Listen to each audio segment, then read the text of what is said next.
Welcome back to Starcastic Remarks. Alongside James and Chris, my name is Ryan. We are the official Dallas Stars podcast of THPN. Please go and use that promo code THPN the next time you go and use DraftKings Sportsbook as James tries to hold off a yawn over there. Thank you to our Who Cares Club members, as always, for being our members of this podcast, helping us out with everything. And the Dallas Stars do get a win tonight by the hair of their chinny chin chin. They get a 4-3 win over the Edmonton Oilers and the McDavid and Leon-less Oilers at that. I have a lot to say on this, but I will let you guys have the floor first. What did y'all think? We're all wearing our Starcastic Remarks shirts. I want it to be known that I wore mine first, so I'm the leader and they are the followers. I had mine on before I joined. Okay. Nope, wrong. Okay, but who Not created the shirt? So technically, who had it first? I think it says Taiwan on the tag. So, That was a good. I was not expecting. but that. anyway, Jason Robertson is awesome, and Jake Oettinger is awesome. So, I'm gonna probably take a different angle than you guys are. I thought it was a good game. It was a bad start again. The Stars are consistently having bad starts. That second period was great. The Stars played really well. And then the third period, they had 3 penalty kills to do. I mean, the calls tonight were atrocious. 2 touch fouls, and then whatever it was on Steele that got called, which was insanity. The penalties were crazy tonight. They didn't do a good job killing them, which is for the first time in a while. I mean, we've had a great penalty kill. It's allowed to have some hiccups every now and then. And in the end, it didn't matter. 5-on-5, Stars dominated the Oilers. I'll take it. Yeah, really, like you said, the start of the game was really the big problem. Right. It was pretty much hoping that Otter saved a bunch. I thought that Dumba had a really quite terrible first period. Dumba and Bischel together. Their first period was terrible, and I felt like they were a main factor in how bad the period looked. But after that, we got to the second period, struggled through it. And once the second period started, I mean, it was all offense for the Stars. And if you're playing in the offensive zone, you don't have to play defense. And it showed how good this team can look. Yep. And really, until halfway through the third, they were pretty fine, honestly. And it's just they finally let off the gas, and Edmonton, to their credit, took full advantage on a night where they don't have their 2 best players. The rest of the team is still dialed in enough. 10 minutes left in a game that they're losing 4-0 to try and attempt to come back. So that's a lot of credit to the Oilers. It's also some dumb penalties, both dumbly taken for the Stars and dumbly called for the refs. But really, when you get execution from Robertson and then the goaltending from Otter like you did, right now, you take those, especially when you're going down the stretch. You're trying to catch Winnipeg, kind of. if you can, you're hoping for that. But it honestly, I take the 2 points out of this. It's an Oilers team who is trying to play really hard because they don't have their 2 best players. Okay. I'm glad Joe went first because I think my opinion is probably going to be extremely unpopular. All right. Everything y'all said is correct. Everything you said. Everything. It was a good game by the Stars at points. And I agree with many people over in the chat that the officiating just seems to be really, really bad lately. And maybe that coincides with how the Stars have been playing the last couple of weeks. But here's where I'm at this point. Great. You got the 2 points. Okay. Great. You had a 4-0 lead and you almost blew it. Right. But even more important than that is, at this point in the season, you need to take it with a grain of salt when I say it this way, because it's not, I don't fully believe this, but I don't really care about the points as much as I do about how they're playing. All right. You can't look at this game and if you just watched the scoreboard, you would have been like, oh, well, the Stars just absolutely dominated. And then the Edmonton Oilers did Edmonton Oiler things, which they tend to do this a lot, especially when they're getting blown out. They find a way to get back into the game. It happens quite a bit in the third period with the Edmonton Oilers. They sucked tonight. I'm sorry. I mean, Okay. period thoughts, Otter. That's all I had. Second period thoughts, Robo. The same problems are still showing up. The exact same problems. Here's my thing. Here's how I'm looking at it from an analogy standpoint. Okay, y'all talked about like taking the foot off the gas. Okay, I think the Stars barely had their foot on the gas pedal, except for Otter. Otter had the brake on the Oilers car the entire time, right? And they're trying to go, and Otter said no, and kept saying no until finally the Stars actually got a goal from Wyatt Johnston completely against the flow of play, 100% against the flow of play in the first period. There was nothing going for the Stars in the first period. That again, it was another terrible period. The Stars go up 2-0. They go up to 3-0 only because Oettinger allowed them to finally sort of kind of get their game going, and they had a terrible goalie in the opposite net. I'm sorry, no offense to Stuart Skinner, but he is not a starter. And then they just completely take their foot off the pedal. They just give up. So the Stars are just kind of coasting along, right, going 30 miles an hour down the speedway. And then finally, Otter, they basically yanked the brake pedal off of the Oilers car, and it starts to get going again. And the Stars they didn't, come on, I'm sorry.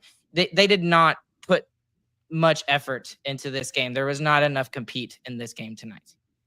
And if I'm looking at it from a coach's standpoint, this is still the same thing. Nothing has changed. The only thing that has changed is you're getting excellent goaltending again from DeSmith and from Oettinger especially.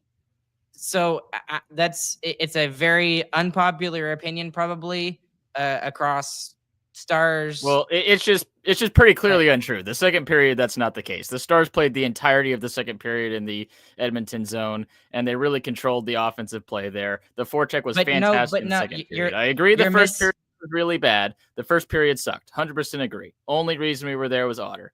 The third period, the Stars were coasting that one in until the refs changed the game and gave the Oilers those chances. The Oilers did not score a goal unless they had an extra man on the ice. Those are the facts.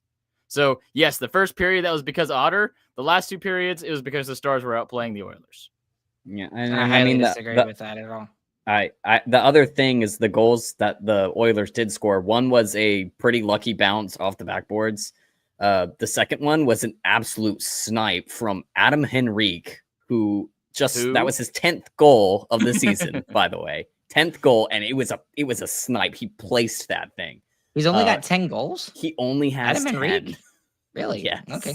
That's a little surprising. And then Zach Hyman in front of the net after an icing where half our players were out for over a minute. So yeah, it's all of those are in the last 10 minutes of the game pretty much. So it really is. I thought the first period especially was terrible. It was the exact same story as what we've been seeing. Turnovers all over the place. No one doing much of anything. And like you said, Chris, Johnston just reading a play really well and then putting it in a perfect spot. Like you said, the second period's pretty much perfect from the Stars. The second period is how they have to play right now because they can't play defense. You have to play in the other side of the ice. And if you're gonna give up 3 goals a game, you got to score 4, and that's what they did tonight. And honestly, when you get offense like this, it's tough to highly criticize a team. Honestly, sorry, I realized I talked a long time, so I was trying to wait to make sure I didn't go over you guys. But I'm sorry that. Everything y'all are saying is right, but the thing is I don't care because of the rest of the way that they played the game. That you're going down into the playoffs and you're continuing to play the exact same way that you were the last couple of weeks. You're just getting points out of it because your goaltending is doing well. Well, then you're not agreeing with what me and Jibs are saying at all then, because we're saying outside the first period, the Stars played well until the Oilers got the man advantage. I don't think the Stars sucked. They sucked in the first period, but after that, and thanks to Otter being fantastic in that first period, which he was probably better that first period than he was his entire shutout last game. Outside of that, the Stars played really well. Because he had to be. Until the refs inserted themselves in the game. So we'll have to move on because you're just not going to agree. No, yeah. Okay. I don't even know where to go off of that just because I'm just frustrated with the Stars play today. But Jake Oettinger, once again, 5 periods in a row of shutout. And honestly, if it wasn't for the extra man, I think he would have gotten the shutout tonight. If the Oilers don't get energized and get themselves back into this game thanks to some questionable officiating, then I think the Stars would have coasted to another shutout win. I think it would have been back-to-back. So he was awesome tonight. He was fantastic, and this is the second best game that he's played in the season so far, I think. He really propped the Stars up till they were able to get their game going, which is what we normally were seeing from him beforehand. This Stars team is terrible at starting, always has been. It's something that has plagued them for many seasons now. This is not just a this season thing. It stretches across 2-3 seasons now, and for the most part, Otter has been able to completely cover that up. And really, I think why we felt the team was playing so bad for the past few games is because you haven't seen Otter be able to do that. And now that he's doing that, this is the way they were winning the games after Miro went down. When Miro first went down, this is how they were winning. They're letting in 3, scoring 4. Right. And this is something we talk about with Otter a lot, but he never is really the reason that the Stars lose games, but he needs to be a reason that the Stars win, if that makes sense. So tonight, he's absolutely a reason that the Stars win. So he inserts himself into that first period and makes sure that the Stars get through that with what should have been a 0-0 tie. But in fact, thanks to Wyatt Johnston and a good bounce off the boards, a 1-0 lead. So the only reason that happens is Jake Oettinger. He inserted himself in the game, made a huge difference in the outcome early on. And that's exactly what he has to do. He has to be one of the Stars' best players. He can't just be good. He can't just be fine. He has to be one of the Stars' best players, especially if Miro's going to be out in the first round. Yeah, that's the big thing. If Miro's out, he is the player for the defense. The entire defense is him. Do we see DeSmith tomorrow night? Yeah, probably. I would expect so too. I think this is the last back-to-back game as well, right? Yes. So I think it is. Yeah. I think you're going to have one more of DeSmith tomorrow night, and then you're going to have one at some point in April. But I think Otter's going to want to play as much as he can going into the playoffs. That's just how he feels comfortable. So I say give him what he wants. Especially with how he's playing right now. Exactly. You want to find a way to hold on to that. Bottle that up. And then obviously Robertson, we got to talk about too. He was excellent. He actually gets the natural hat trick this time, like I pointed out over here. Thank you, Joe. But I mean, I don't know what else you say about him other than the fact that he's just been ridiculous. He's had 23 goals since January 1st. I think he now co-leads the Stars with goal scoring. I think he has the same amount of goals as Mikko Rantanen now. And this is crazy to say that. So we've already got 2 30-goal scorers, and there's about 2 or 3 that are on the horizon, I believe. And we could have 3, 4, or 5 30-goal scorers for the first time in a long time for this Dallas Stars franchise. So, I mean, he was just ridiculous tonight. And there was one other thing in your tiny rant at the beginning. You said not Pickard. Who's the other one? Skinner. You said Skinner had a bad night. He did not. The only bad one I think he let up was Robertson's second one that went 5-hole on him. The first one from Wyatt Johnston's kind of gross.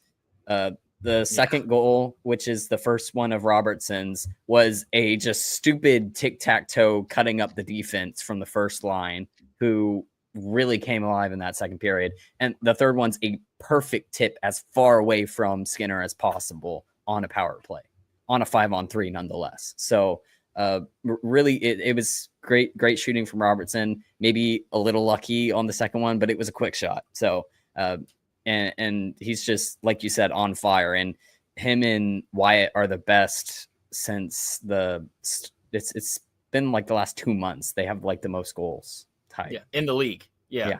I think I saw that tweet that since it was either January 1st or the end of January that Robo has the most goals in the league during that time span, which is crazy, especially considering the start to a season. To think that he's the leading goal scorer for the Stars now is absolutely nuts.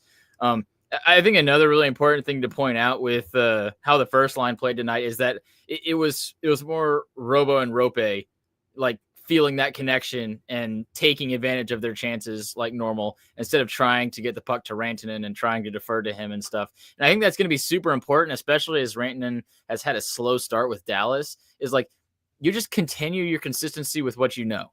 I mean, we haven't had a solid connection on that wing for the top line all season. So nothing changes for you if Rantanen's not clicking immediately.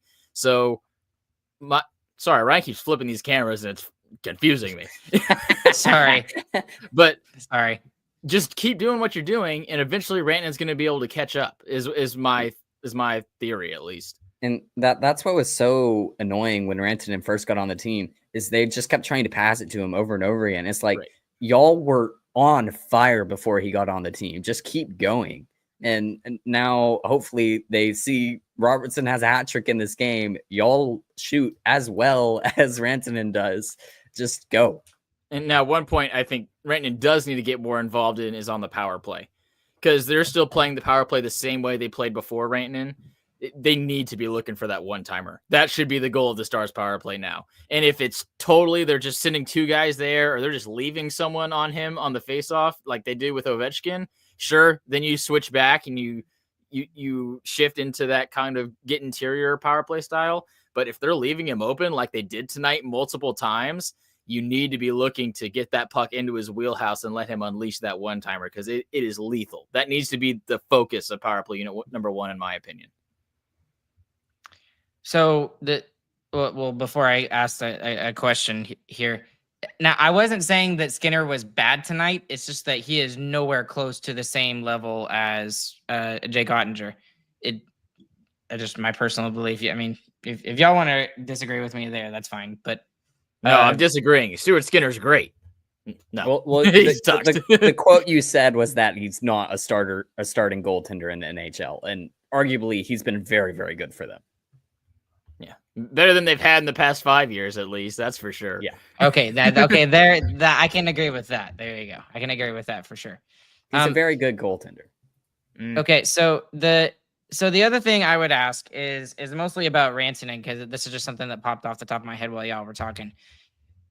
I believe it was I think it was David on X. He said maybe we should try, and I'm paraphrasing hardcore, but he said maybe we should try Duchesne and Rantanen together. And I understand they're still trying to build that chemistry and hoping that those 3 guys can get something together. And Rantanen was very good offensively tonight. Like he had that really I don't even know what you call it, a spinorama fall down play to keep the play alive on that first Robo goal.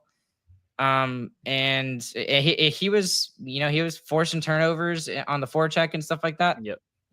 The one thing that we haven't really seen him do though is kind of take over a game. And I know it's early, and I know that's something it's hard to expect someone like that to just come in and kind of do that. But Duchesne's kind of that more, at least he's shown it a little bit more with the speed and his ability to dangle a little bit, which is stuff we've seen similar to Nathan McKinnon do. And, Rope does that kind of too, but Rope is more of just, I'm just going to go. And he uses his speed. Maybe that connection could work, and maybe we see Rantanen try it with Duchesne. I definitely think that's a good thought process. The problem is Tyler Seguin, who is on the road trip, is going to slot right back in that line as soon as he gets back. They were a point per game line. They were the best line in hockey before he got injured. So you're going to plug him right back in and hope it plays immediately. Honestly, if you're thinking about moving Rantanen, which I wouldn't yet, I would use my theory and just leave him up there for a while. I would rather put him on the Johnston line and have him play right wing over there. Rantanen on the third line. Right, you have Rantanen on the third line. Yeah, I mean, it would $12 million player with Johnston and Rantanen on that line. I mean, they're going to play just as much as the first line would. That'd be really rolling 4 lines if you had that. But it's just that second line needs to be what it was before Sagan's injury, at least to see. Just like because if it goes back to exactly what it was before, that's a home run, and that would be absolute insanity. So you at least have to try it. Sagan's on the road trip. He's going to get in before the season ends. So it's just not worth doing right now because it's not going to stay that way. Rantanen's going to move because Sagan's going to come back. Well, just because Sagan comes back doesn't, and I mean, you can throw him. I agree with you. You absolutely should throw him up there with Duchesne, but there's no guarantee that they're just going to be able to click right off the bat. I mean, they were a point per game, but you at least have to try. No, I agree with you. Yeah, you at least have to try, but the likelihood of that happening just right off the bat, I don't know. Sagan's had the same surgery he had before when he came back. I think he came back like the last 3 games of the season or something, and he had 3 goals and 2 assists. I do remember that. So I think especially since he's been skating and working out for so much longer before even thinking about going back this time, I am not super worried about it. I don't think he's going to be a point per game guy like he was back in November, but I think he's going to be good. Honestly, I really do. The other thing that I would kind of say is that we've seen that line just suddenly click before too. It's not like a weird thing for them to get back together and they're suddenly scoring at a point per game pace again.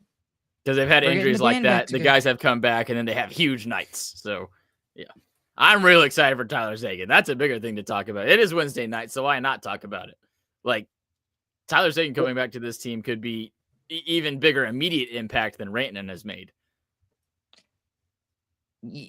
Maybe. I don't know. I care more about Miro, to be completely honest with you, because I think you get Miro in here, that changes the complete complexion of my feeling tonight. If you have Miro out there on the ice, the defensive structure is nowhere near as bad as it was tonight. Miro's for sure the more important player, and he changes the entire way the Stars play defense. 100% agree. And that's going to be the biggest sticking point for round 1 once we get there is like, and I don't think we're going to know until the night of round 1 if Miro's ready or not. And I think they're absolutely muddying the waters around whether Miro Hakanen is ready or not on purpose. I mean, everyone always talks about how Pete DeBoer has a background as a lawyer. He's very careful with his words. And then the other day he says, oh, Miro might not be back for playoffs. And then he's surprised by the media being so caught off guard by that. And it's like, I don't buy that for a second. I think he knew exactly what he was saying. He knew that would put everyone up in an uproar, and he wants people to have no idea the status of Miro. So it's going to be the night of game 1 that we find out if Miro Hakanen's in the lineup, I think. Since we're not really talking about the game as much, though, the Colorado scares me because they're kind of doing the same thing with Landeskog. If I'm being completely honest. They've been doing that with Landeskog for 3 seasons. Landeskog hasn't been skating at all. And no, he all was. Of a sudden, he was skating last season during the playoffs. He was skating with the team. Okay, maybe that's something I just don't remember. But it feels like they're muddying the waters a little bit too. They absolutely are. the Avs social media is just hush tones of whether he's going to be coming back or not. But I just don't buy it. It's been 3 seasons they've been saying that. That'd be really cool though. That would be awesome. No, I don't know, but it'd be awesome. No, I don't want to say. That's what I'm saying. Not that as a human being, yes, I would love to see him back playing hockey again. Because I mean, who wouldn't? Because he's a great player. As a Stars fan, no, I don't want him. Okay, well, before we leave this and before we keep going, anything else specific about the game that good, bad, whatever?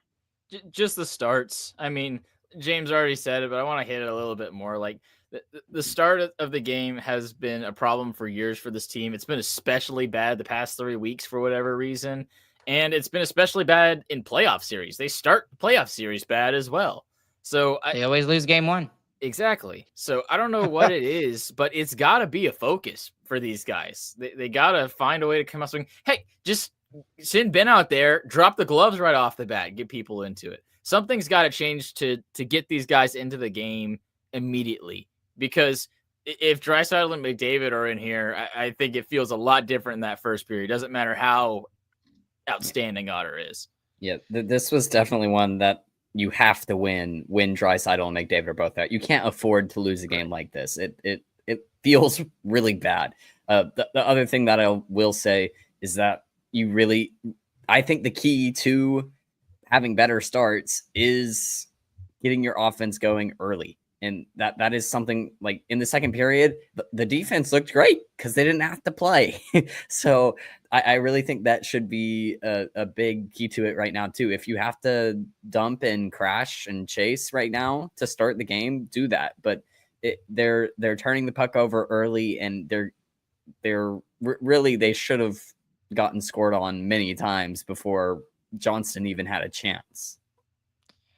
It just the thing that keeps frustrating me more than anything is, yes, the starts.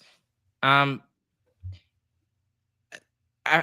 was listening to the Chris Johnston show on SDP, and they were talking about Washington, how Washington has a ridiculously high shooting percentage right now. It's like something nuts, and it always seems like they get outshot. And I was a little kind of on that train, that I was getting frustrated with being outshot too. I don't mind being outshot, but I don't. Again, it all comes back to how you're playing, and that's been the thing about me. It's not necessarily that they've been outshot. I could care less about the shots. The thing that I care about is that they get outplayed, and the momentum is not in our favor whatsoever when we start the game. And again, like it's now becoming a consistent thing for the last 3 weeks. That's how it's been, where it's 5-0 in shots, 6-0 in shots. It doesn't matter if it's on the road or if it's at home. That's just the thing. Right. So, and tomorrow night's a great time to try and reverse that, because you're going to have to start fast, because you're going to be exhausted by the end of the third period. So hopefully they can try and figure that out tomorrow. The other thing that I'm really, really frustrated about is still just the zone exits, guys. Some of the effort and the one that blew my mind more than anything was Rantanen. He had the puck firmly on his stick. He could have just skated it out, and it's like they panic. And I don't know what the coaching staff is telling them, or they're not really making any different changes. They're just kind of hoping it gets better, I guess. I don't know what the thought process is here. And maybe it's a good thing I'm just a fan and not a coach, because I wouldn't know what to do if I was a coach, because I would just be telling them it's got to be better. Find something else to do. I really think a lot of that is the Miro effect still. I mean, that's one of the things that he excels at so quietly, is just easily getting out of his zone. And I think something the Stars are doing to compensate that is their forwards are coming back a lot harder, or at least whichever forward it is whose job is to get back, they're coming back even deeper than normal. And then that's giving them less time, because the F1 is able to quickly transition from the defenseman to that forward that they're getting the outlet or the first outlet pass to. And they have to make a quick play instead of having more time that Miro gives them whenever they're able to stay up higher near the blue line. So I really think it's still a big Miro problem. And I think he'll be able to fix a lot of that, especially with the opposing team's top forecheckers against him. Okay, and the other thing I wanted to discuss, and then we got to end it because it's already really late. I didn't understand the whole steal penalty thing, and at least they offset it by throwing someone random in the box, I guess. But just I don't get it. I mean, there was multiple. The Bishop penalty at the end of the second period was crazy. The Granlund one-handed hook was awful. That's what I was saying. That's why I'm not super upset about the third period, because the Stars were coasting in, and then the refs just threw them a bunch of scoring chances. Like, that's dumb. That was stupid by the officiating. Yeah, the Steele one especially irks me, I guess, because Steele is getting held from behind, and now he has to stop two players' momentum going forward. Right. And Pickard is playing outside of his crease I mean, if Pickard is in his net fully, I realize he can't be because he's trying to face Steele on a one-on-one. Right. But Steele can squeeze past, and it's not a problem. But for him to be held from behind, get pushed into the goaltender, and then end up with the only penalty on the play is ridiculous. Because the interference was on the scrum after it happened. And then gutless by the officials to bail themselves out by calling the single roughing call as well. That never happens, especially after a goalie's hit. They don't call one roughing penalty. So I think that was just spineless from them, realizing, hey, it probably isn't goalie interference, but hey, let's just call these offsetting ones so that it doesn't even matter. I thought that was really dumb. By the way, I had, and because this is also sort of kind of connected to the Steele thing, I forgot how much I hate Corey Perry when he's not on the Dallas Stars. It's a menace. Perry, sit down. Stop barking. Okay. And he plays great against Dallas all the time. A goal and an assist tonight. Goodness. And he's got 16 goals. That's pretty good for a guy he's really close to 40, isn't he? That's because no one else on the team is doing it. Other than the top two guys, yeah. Yeah, I hate playing against Corey Perry. We need to wrap it up. Biggest winner, biggest loser. Who you got? Biggest winner is Jason Robertson. He's awesome. I just posted something in the Discord on the Picks and Videos channel, and it shows you how locked in Jason Robertson was before this game. So please go check that out on the Discord. It's hilarious. Biggest one I'm going to give to Wyatt Johnston. I thought he had a great game. He's been really solid for many games now. He's starting back up in the goal column too, and that's a big thing. That first goal was huge. It's a chance that he got it, and he didn't make a mistake on it. I mean, putting it in early really got the Stars going. It really kept them off their heels for the rest of the period, I felt. That finish was disgusting. Oh my goodness.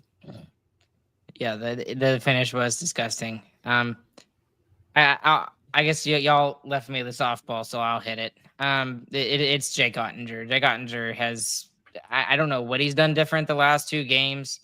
Maybe he just ebbs and flows of the season, I guess, and he's just completely dialed in. I was like you, Chris. I thought for sure he was going to get another shutout tonight. I really did. I thought he was going to go through 120 minutes of gameplay without giving up a goal. And I can't even remember the last time that happened, to be completely honest with you. So, and he kept the Stars in the game, especially in the first period. He made some big saves, even at the end of the third period when he was getting completely shelled. So if he plays like that in the playoffs and we're able to figure out our game on the defensive side, look out. We don't even have to figure out a game on the defensive side if he plays like that. We'll win anyway. We'll tell Miro to stay at home. Yeah, but don't you tell no. You're not allowed to say that. No. That's the Otter that we saw in that Calgary series Otter way back. Sure. I mean that is Calgary Otter. Yes. Biggest loser is Ryan for not pulling up ejecta curtains super chat. Hey, it just showed up like what? Okay, 3 minutes ago. Keep it up, boys. Love the posties. Thanks, ejecta curtain. We love you. I think this is one of the first times I've seen ejecta curtain in here, right? I think whoever they are, they're great. But my real biggest loser is whoever picked the 3 stars of the game because they didn't put Otter on there. That's disgusting. It's Edmonton. What do you expect? It's still gross. Did they at least put J-Rob? Yeah, he was first. So it wasn't. No one's going to jail, but it's still not right.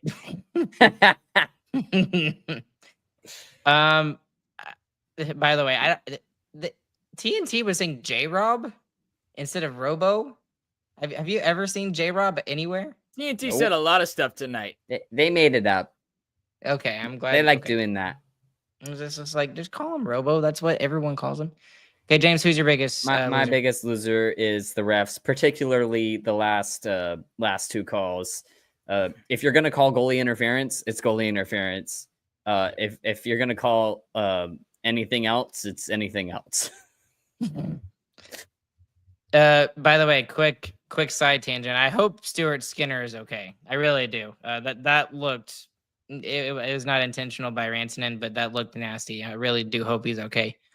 For me, the biggest loser is going to be Darnell Nurse because he takes the penalty. Stars are up 3-0, and he goes to the penalty box all whining and complaining, and they almost immediately score and make it 4-0. It was fantastic. I loved it. That was a crap hit too, by the way. We're gonna talk about it because Yeah, it was at first from behind, flying into the zone. The only thing he's trying to do is hurt Jason Robertson there. That is the only intention of what he did. So I thought that was gross. Worked. He was frustrated with the game. It did not look like frustration with the game, in my opinion. I mean, I did not like that hit at all. Well, and the other thing about it is that he obviously made a play on it. Robo did, but Robo's not even looking at Darnell Nurse, right? It was straight from behind. The play. And yes, he made a play on it, but it was long gone. There's plenty of time to let up on that check. Yes, and you don't have to check there at all either. He's on the penalty kill. He should be trying to get back into the zone. That's what I'm saying. There was no other reason to make that hit other than trying to hurt.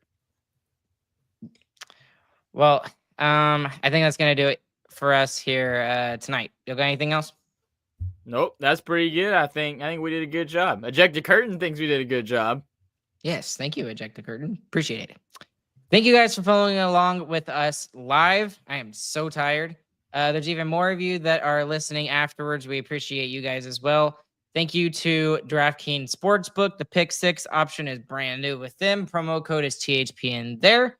Starcasticremarks.com is the website. Starcasticremarksshop.com is the merch store.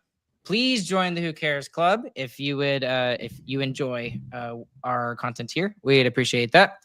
Leave us a 5-star review if you're listening on the audio side, and click like and subscribe and hit that notification bell if you are on YouTube. Alongside James, alongside Chris, my name is Ryan. We'll catch you guys on the flip side. Hope you all have a fantastic morning, afternoon, evening, whenever you guys are listening. Chris? I think they soiled their pants. GG, boys.